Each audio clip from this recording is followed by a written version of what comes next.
بسم اللہ الرحمن الرحیم۔ پیارے بچوں، کینٹیب پبلشر کی طرف سے آپ کو خوش آمدید۔ پیارے بچوں، کلاس 6 کی اردو کی کتاب پڑھنے کے دوران جو کتابیں آپ کے پاس ہونی چاہیے ان میں سب سے پہلے اردو کی کتاب ہونی چاہیے جو ہمارا مین ریسورس ہے۔ اس کے بعد آپ کے پاس ریسورس پیک جو آپ کو مشق حل کرنے میں بہت مدد دے گا، اور آپ کی چھٹیوں کے کام کے لیے اور کتاب کو مزید اچھی طرح سمجھنے کے لیے آپ کے پاس سمر پیک بھی ہونا چاہیے۔ آپ کو اردو کی کتاب میں خوش آمدید۔ آج ہم سبق نمبر 4 کا آخری اور چوتھا حصہ پڑھیں گے، اور جس میں ہم اپنے سبق کی پڑھائی کریں گے۔ سبق سے پہلے آج کے SLOs یعنی حاصلات تعلم کو دیکھتے ہیں۔ آج کا ہمارا SLO ہے خبروں، فیچروں کا خلاصہ یا اہم نکات تحریر کر سکے، اور یہ ہیں ہمارے پاکستان کی قابل فخر، قابل قدر، قابل عزت اور جانباز بیٹی مریم مختار۔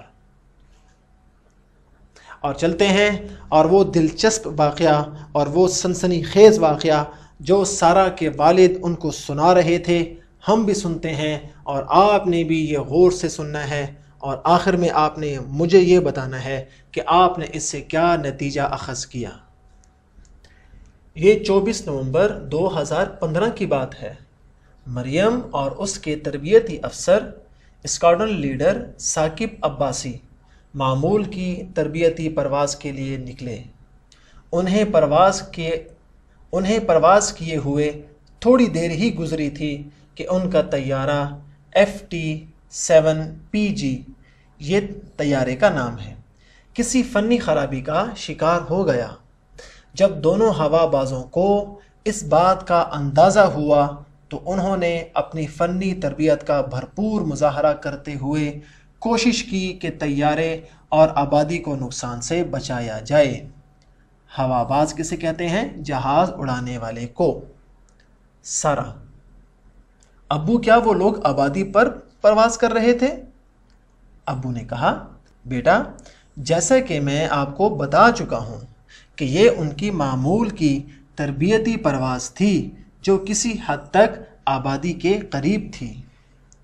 تو کیا ان کا طیارہ گر کر تباہ ہو گیا؟ ابو: طیارہ تو گر کر تباہ ہو گیا، لیکن اصل بات اس بہادری اور فضل شناسی کی ہے جسے ہر کوئی محسوس نہیں کر سکتا۔ جب انہیں طیارے کی خرابی کا علم ہوا تو دونوں ہوا باز طیارے سے چھلانگ لگا کر اپنی جان بچا سکتے تھے۔ سارہ: انہوں نے ایسا کیوں نہ کیا؟ ابو نے کہا، کیونکہ ان کے نزدیک اپنی جان سے زیادہ ان لوگوں کی جان قیمتی تھی جو نیچے گاؤں میں تھے۔ میں آپ کو ایک اور اہم بات بتاتا ہوں، اور وہ یہ کہ ان کا طیارہ بچوں کے کسی اسکول کے قریب یا اوپر گر سکتا تھا۔ سارہ یہ بات سن کر پریشان ہو گئی۔ ان لمحات میں جب ایک طرف اپنی جان کو خطرہ ہو لیکن آپ کی قربانی سے کئی لوگوں کی جان بچائی جا سکے، یہ فیصلہ کرنا مشکل ہے کہ کس کو بچایا جائے۔ مریم نے لوگوں کی جان کو اہمیت دی اور اپنی جان کا نذرانہ پیش کیا۔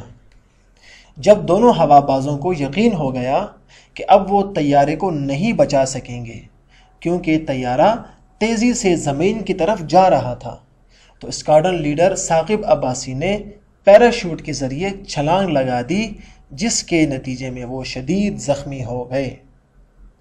سارہ: کیا مریم نے طیارے سے چھلانگ نہیں لگائی؟ ابو نے کہا، مریم نے پوری بہادری اور جانبازی سے طیارے کو آبادی سے مزید کچھ دور کر لیا، لیکن اس کی کوشش میں ان کا طیارہ زمین کے اس قدر قریب آ چکا تھا کہ اس سے چھلانگ تو لگائی لیکن کم فاصلے کی وجہ سے جان بر نہ ہو سکی، یعنی جان بچ نہ سکی، اور یوں ان کا طیارہ کندیاں ضلع میاں والی کے قریب گر کر تباہ ہو گیا۔ شہید مریم مختار نے فرض شناسی کی اعلیٰ مثال قائم کرتے ہوئے جام شہادت نوش کیا، یعنی وہ شہید ہو گئی، اور آبادی کو نقصان سے بچا لیا۔ مریم نے اپنی اس بات کو سچ ثابت کیا جو انہوں نے اپنے والد سے کی، اور وہ بات کیا تھی کہ جب ایک پائلٹ شہادت پائے تو آپ کو صرف اس کی راکھ ملتی ہے، پائلٹ نہیں۔ تو آپ نے دیکھا کہ کیسے اپنی جان قربان کر کے مریم مختار نے اور لوگوں کی، گاؤں والوں کی اور اسکول کے بچوں کی جان بچائی۔ تو اور اس سے ہمیں سبق کیا ملتا ہے کہ ہمیں ہمیشہ دوسروں کے فائدے کا سوچنا چاہیے۔ پاکستان کی اس شہید پائلٹ نے ایک نئی تاریخ رقم کی اور پاکستانی خواتین کے لیے مثال، اور وہ مثال کیا کہ اگر عورت چاہے تو وہ ہر کام مرد کے شانہ بشانہ کر سکتی ہے۔ اور موجودہ دور میں یعنی آج کل کے دور میں جب خواتین دنیا کی آبادی کا تقریباً 50% ہیں یعنی آدھی آبادی ہیں، ان کے لیے ضروری ہے کہ وہ کام کریں اور تمام پیشوں میں شمولیت اختیار کریں۔ اس کا فائدہ کیا ہوگا؟ اس سے نہ صرف وہ انفرادی بلکہ اجتماعی معاشی ترقی میں اضافہ کر سکتی ہیں۔ شہید مریم مختار نے ساری قوم کو افسردہ کر دیا، لیکن اس بات پر قابل فخر بھی بنا دیا کہ شہید کی جو موت ہے وہ قوم کی حیات ہے۔ اس قوم کو شکست نہیں ہو سکتی جس کی مریم جیسی بیٹیاں ہوں۔ مریم کو ان کی بے مثال قربانی پر تمغہ بصالت سے نوازا گیا۔ تو بچوں، آپ نے آج مریم مختار جو واقعی اور حقیقتاً قوم کی ایک جانباز بیٹی ہے، آپ نے ان کی پوری کہانی سنی، اور آپ نے مجھے بتانا ہے اور آپ نے اپنے والدین کو بتانا ہے کہ آپ نے اس سے کیا سبق حاصل کیا۔ یقیناً یہی کہ ہمیں اپنے وطن اور وطن کے لوگوں کے لیے کسی بھی قربانی سے کبھی دریغ نہیں کرنا، اور ہمیں اس سے یہ بھی سبق ملا کہ اپنے فائدے کے لیے اوروں کا نقصان نہیں کرنا چاہیے، اور ہمیشہ دوسروں کی بھلائی کا، دوسروں کی اچھائی کا اور دوسروں کے فائدے کا سوچنا چاہیے۔ ہم مائیں، بہنیں، بیٹیاں، قوموں کی عزت ہم سے ہے، اور یقیناً ہماری مائیں، ہماری بہنیں، ہماری بیٹیاں ہمارا فخر ہیں، ہماری عزت ہیں، اور ان کی وجہ سے قوموں کی عزت ہوتی ہے، اور ہمیں اپنی قوم کی ماؤں پر، بہنوں پر اور بیٹیوں پر فخر ہے۔ اب چلتے ہیں الفاظ اور ان کے معنی کی جانب۔ پہلا لفظ ہے بھانپ لینا، جس کا معنی ہے جان لینا یا سمجھ لینا۔ بوچھاڑ کا معنی ہے کثرت یا بھرمار، یا کوئی چیز بہت زیادہ ہو جانا۔ مہارت کا معنی ہے تجربہ یا کمال ہنرمندی۔ تائید کا معنی ہے حمایت یا طرفداری۔ شمولیت کہتے ہیں شامل ہونے کو، اور جام شہادت نوش کرنا یعنی اللہ کی راہ میں جان قربان کرنا۔ اب ہمارے سامنے یہ 5 سوالات ہیں جن میں ہر سوال کے سامنے 4 میں سے ایک درست جواب کا ہم نے انتخاب کرنا ہے۔ پہلا سوال ہے، سارہ کو اسکول میں کس نئے شعبے کے بارے میں پتہ چلا؟ جی وہ کون سا تھا؟ پائلٹ کا شعبہ، اور تبھی اس نے اپنے والد کو اور اپنی بہن آمنہ سے بھی یہ سوال کیا کہ کیا وہ پائلٹ بن سکتی ہے۔ دوسرا سوال ہے، مریم مختار نے کب پاک فضائیہ میں شمولیت اختیار کی؟ دوسرا سوال ہے، مریم مختار نے کب پاک فضائیہ میں شمولیت اختیار کی؟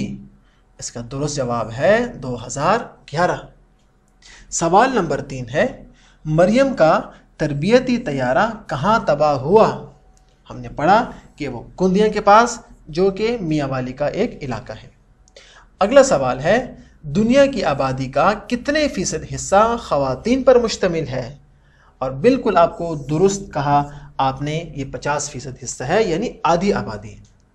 اور آخری سوال ہے، مریم کی بے مثال قربانی پر انہیں کون سا اعزاز ملا، اور یہ بھی آپ کو درست معلوم ہے، تمغہ بصالت۔ اور اب آپ کو دیتے ہیں گھر کا کام۔ آپ کے سامنے سوال نمبر 3 ہے، جس میں آپ نے ان الفاظ کے مترادف لکھنے ہیں، اور مترادف کا معنی میں آپ کو دوبارہ بتا دیتا ہوں کہ یہ الفاظ جس معنی پر دلالت کر رہے ہیں، جو معنی دے رہے ہیں، اس معنی کو بتانے کے لیے کوئی اور لفظ لے کے آنا، اسے کہتے ہیں مترادف، جیسے بے چین، بے سکون۔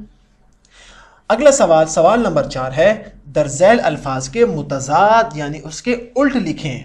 یقین، شکست، خواب، حیات اور انفرادی۔ اور یہ سوال آپ کے لیے بہت اہم ہے کہ کیا خواتین کے لیے ملازمت ضروری ہے؟ اگر ہاں تو کیوں؟ 3 وجوہات آپ نے تحریر کرنی ہے کہ خواتین کے لیے ملازمت ضروری ہے۔ اور اگلا گھر کا کام اور آخری گھر کا کام وہ آپ کے سمر پیک سے دیا گیا ہے۔ آپ کے سامنے مریم مختار کے بارے میں اخبار میں چھپنے والی ایک خبر ہے۔ پہلے ہم چلتے ہیں کہ آپ کے سمر پیک میں کیا لکھا ہے۔ موسم گرما کی تعطیلات کے دوران میں 2 مختلف تاریخوں میں ٹیلی ویژن کی کوئی اہم خبر جو آپ نے سنی ہو، اس کی شہ سرخی بنائیں اور سنی ہوئی خبر کا خلاصہ یا اہم نکات اپنے الفاظ میں لکھیں۔ تو آپ کے لیے ہم نے یہاں پر ایک اخبار کا تراشا آپ کے سامنے لگا دیا ہے۔ آپ نے اس خبر کو غور سے پڑھنا ہے اور آپ نے اس خبر کی شہ سرخی یہاں پر لکھنی ہے، اور جو خبر آپ کے سامنے یہاں موجود ہے، آپ نے اس کا خلاصہ اور اہم نکات اپنے الفاظ میں لکھنے ہیں۔ اسی کے ساتھ ہمارا آج کا سبق اپنے اختتام کو پہنچا۔ مجھے امید ہے کہ آپ نے اس سبق سے بہت کچھ سیکھا ہوگا اور آپ کے اندر وطن سے محبت کا جذبہ بھی پیدا ہوا ہوگا، اور گھر کا کام بھی آپ ضرور کریں گے۔ اگلے سبق میں پھر ملاقات ہوگی۔ اللہ حافظ۔